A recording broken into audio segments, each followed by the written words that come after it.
Jewellery sorry Purvi gold and diamonds November 1న KPHP లో ప్రారంభం. ఓపెనింగ్ ఆఫర్ గా ప్రతి 3 లక్షల కొనుగోలుకు ఒక గోల్డ్ కాయిన్ ఉచితంగా పొందండి. నమస్కారం. కార్తీక పురాణం 22వ రోజు పారాయణలోకి వచ్చాం. పురంజయోపాఖ్యానం వింటున్నాం మనం.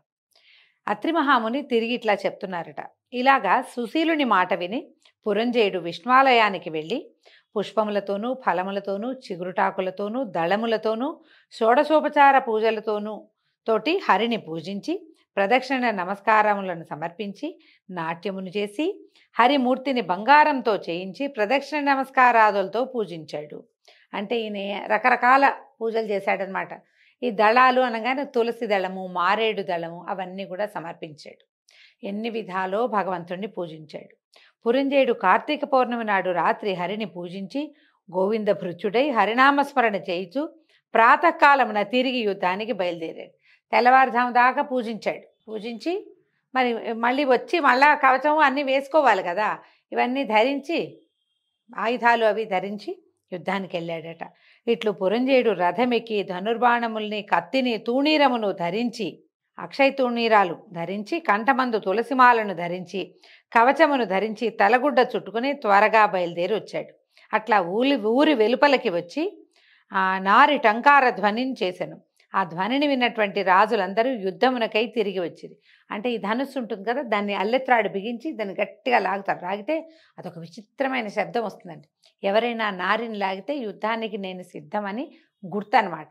ఆ శబ్దాన్ని గుర్తుపడతారు యుద్ధాలు చేసే వాళ్ళంతా వచ్చేసారు.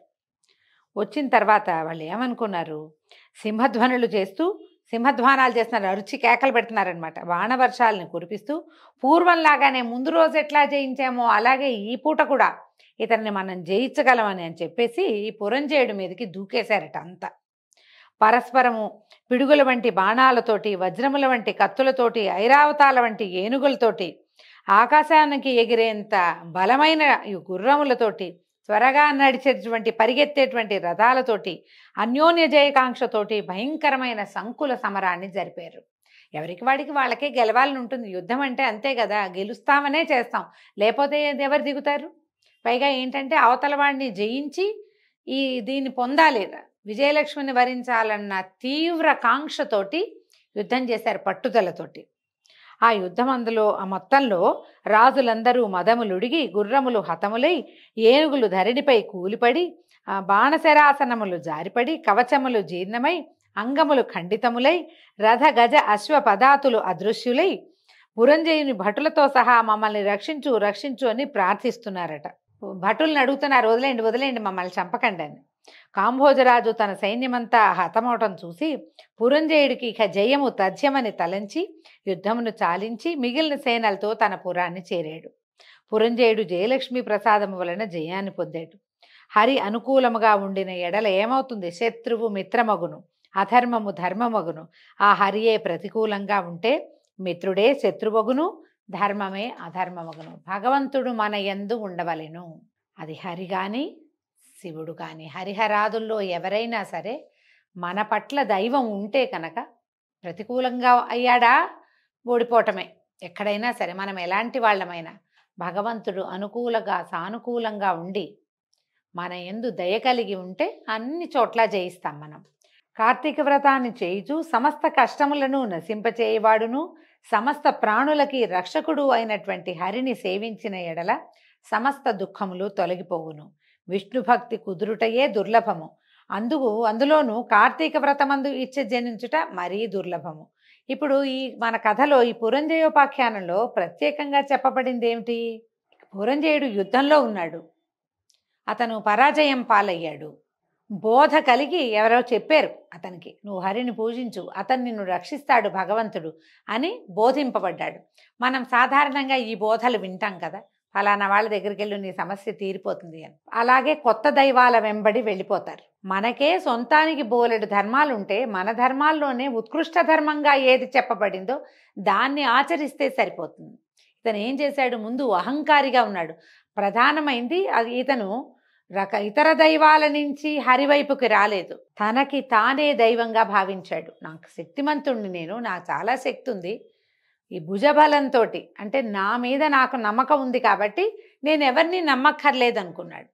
కానీ ఒక సమయం దాటినాక నీ మీద ఉన్న నమ్మకం ఓవర్ కాన్ఫిడెన్స్ అవుతుందని ఇప్పుడు అదేగా చెప్పుకుంటాం మనం. ఓవర్ కాన్ఫిడెన్స్ తోటి ఫెయిల్ అయిపోతూ ఉంటాం మనం ఎప్పుడు. నీ మీద నీకు నమ్మకం ఉండటం ఎంత అవసరమో భగవంతుడి పట్ల నమ్మకం ఉండటం కూడా సమానమైన అవసరము. నిన్ను నువ్వు ఎంత నమ్ముతావో నేను కానిది ఈ ప్రపంచమంతా నిండి ఉన్నది వేరే ఉన్నదని నమ్మటం కూడా అంత సమానమైన అవసరమని కార్తీక పురాణం చెప్తుంది. నీ శక్తి దాటితే నువ్వు భగవంతుణ్ణి నమ్మాలి. నేను కాదని ఇంకొకరిని పట్టుకోవటం కాదు, ముందు భగవంతుడిని పట్టుకో. భగవంతుడే ఆ ఇంకొకరిని నీకు చూపిస్తాడు. మనం చూడండి గజేంద్రోపాఖ్యానం చూస్తాం. గజేంద్ర మోక్షం కథ ఎంత ప్రత్యేకంగా ఉంటుందో. గజేంద్రుడు చాలా బలవంతుడు, పెద్ద సమూహంతో చెరువులో దిగాడు. అక్కడ ఒక మొసలి పట్టుకుంది. శక్తి ఉన్నంత వరకు గజేంద్రుడు యుద్ధం చేశాడు, పోరాటం చేశాడు. పోరాడిన తర్వాత అతన్ని నమ్ముకున్న సమూహం అంతా వెళ్ళిపోయింది. ఏం చేస్తారు వాళ్ళు మాత్రం? నేను బయటికి రావటం లేదు, వాళ్ళ వల్ల కాదు, బయట నుంచి ఏ సహాయమూ అందదు. అక్కడ ఉంచున్నవాడు, ఆ నీళ్ళలో ఉన్నవాడు నీటిలో పోరాడుకుంటూ ఉండాల్సిందే. మిగిలిన ఏనుగులు దిగి ఆ మొసల్ని చంపి ఆ వ్యవహారం కుదరదు అక్కడ. ఈ గజేంద్రుడు పోరాడి పోరాడి పోరాడి పూర్తిగా నా శక్తి అయిపోయాక అతను భగవంతుడిని పిలిచాడు. నీకు పోరాడి నీ అంతటా నువ్వు ప్రయత్నం చేస్తున్నంతసేపు భగవంతుడు నీకు సహాయం చేయడు. అలా ఇప్పుడు ఆ కథ ఈ కథ ఒకటే కదా, ఇతను కూడా అలాగే చేశాడు కదా అనిపిస్తుంది. కానీ గజేంద్రుడికి తను కాని ఒక అపరిమితమైన శక్తి ప్రపంచమంతా నిండి ఉందని తెలుసు. అతనికి నా శక్తి ఉన్నంత వరకు పోరాడి నా వల్ల అయిపోయింది, నా వల్ల కాదు, ప్రాణములు ఠావులు తప్పే అంటాడు. నా వల్ల కాదు, ఇంకా నేను చేయలేను, నా ప్రాణం పోయేలాగా ఉంది, నువ్వు తప్ప నాకెవ్వరూ లేడు, ఇక ఎవ్వరు లేరు, నువ్వు నన్ను వచ్చి రక్షించు అనగానే ఈ ఎవరైతే మనము కాకుండా ప్రపంచమంతా నిండి ఉన్నవాడెవడున్నాడో ఆయన వచ్చేసి రక్షించేశాడు. ఈ నమ్మకము, ఈ తెలివిడి అవసరం. మనం సైన్స్ అని సోషల్ అని ఏమిటేంటో చెప్పుకుంటాం. సైన్స్ సోషల్ జీవాల్ని పుట్టించలేదు, జీవుడిని పుట్టించింది జీవుడు కాదు. తొలి జీవుడు ఎక్కడి నుంచి వచ్చాడు? ఇంత ప్రకృతి ఎక్కడి నుంచి వచ్చింది? ఓ మందార చెట్టు పెట్టుకుని ఎక్కడి నుంచో కొనుక్కొచ్చి మందార మొక్క పెడతాం, అది బలంగా ఉండటానికి ఎరువు వేస్తాం, వర్మి కంపోస్ట్ వేస్తాం, ఏమిటో వేస్తాం. మందార చెట్టుని పుట్టించడం మన వల్ల అయిందా? అందులో ఉన్న ఆ రంగున, ఆ ఆకులకి ఆకుపచ్చ రంగు, ఆ పువ్వుకి ఎరుపు రంగో పసుపచ్చ రంగో మనం పెట్టలేదే. ఆ రంగు ఇంకా అందంగా ఉండడానికి, ఇంకొంచెం బాగా ఉండడానికి ఏమైనా పైన వేస్తావు నువ్వు. లోపలది ఎక్కడి నుంచి వచ్చింది? ఆ లోపల ఉన్నది వేరొకటి అనే తెలివిడి ఉండటమే అవసరమైంది. ఆ ఒక్క జ్ఞానం ఉంటే మనం నమ్ముతూ మన కాన్ఫిడెన్స్ తోటి మన బలంతో మనం పనిచేస్తూ, బలము చాలలేదన్నప్పుడు మనకంటే బలి అయిన వాడు ఎవడున్నాడో అతనిని ప్రార్థించాలి. అతను నీ ప్రార్థనని అతను ఒప్పుకుంటాడు. ప్రకృతి అంటాం దాన్ని, మన చుట్టూతా ఉన్నది, దాన్ని నమ్మాలి కదా. ఆ నమ్మిన వాళ్ళ కథలే ఇవి. కొంతమందికి తెలియక కూడా ప్రార్థించిన వాళ్ళు కథలు కూడా చూపించారు కదా. మనం అజామిళోపాఖ్యానం విన్నాం. అట్లాగే అతనికి ఏం తెలియదు, భగవంతుడి మీద నమ్మకం లేదు, పూజ లేదు, పునస్కారం లేదు, వేదబాహ్యుడుగా ఉన్నాడు. అయినా కూడా నారాయణ నామస్మరణ వల్ల అతనికి మోక్షం లభించింది. అదొక కథ. అయితే నీ తెలివి మీద, నీ శక్తి మీద నీకు నమ్మకం ఉంటే, ఆ నమ్మకంతో పాటు నిన్ను మించిన శక్తి ఇంకొకటి ఉన్నది, నిన్ను సృజించిన శక్తి వేరొకటి అని ఆ శక్తిని తెలుసుకోమనే పురంజయోపాఖ్యానం చెప్తుంది.